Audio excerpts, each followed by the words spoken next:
Hi, me again, and today we're going to be looking at Photoshop and in particular how we can whiten teeth. So here's an image where somebody has some coloration in their teeth, and you can see the yellowing areas there. And the way I'm going to show you is sort of different to the way a lot of people do it, which is by painting over with white and then turning down the opacity of that layer they've put in. So what we're going to do is slightly counterintuitive, because we're going to make a selection, but I'm only using a feather of 5 and I'm really not being that careful with the edge of the selection. Now the reason is because what I'm going to do is I'm actually going to target very specific colours within this area, and the colours I'm going to target are these yellows, and there aren't very many of those yellows in the lips, so they'll be quite safe. So what we're going to do is we've made our selection, and what we could do is if we wanted to use this action again and again, we could record ourselves doing it, and then in future all I need to do is make a selection and then just run the action.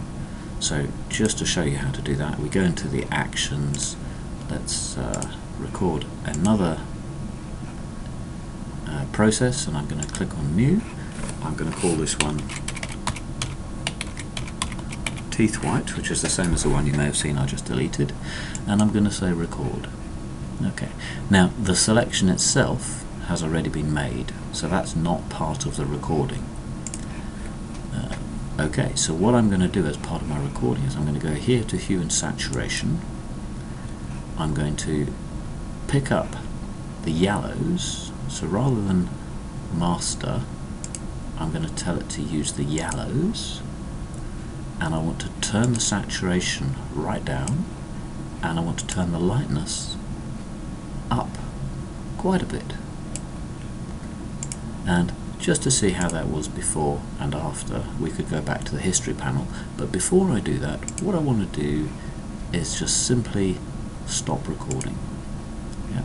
So you'll see here the adjustment that was made is a hue and saturation with some presets. Yep.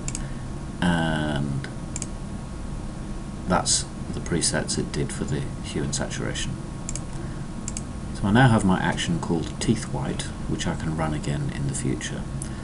If I now go back to see what it looked like before as opposed to now, and you'll see there is quite a significant difference just in the colour of the teeth. It hasn't affected any of the rest of the image. Okay. Now if I were to go back to the original image and then go back to my actions, all I need to do to run this action is click on it. I need to have made my selection, so with my lasso tool I can make the selection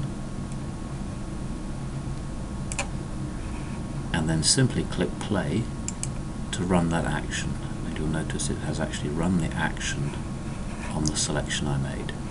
Now that's quite useful, because then you can simply click and drag your selection in a variety of different photos and then just run the action rather than having to go in and set the yellows and everything else. Okay, well I hope you found that useful. I'm the Adobe Guy, and thank you for listening.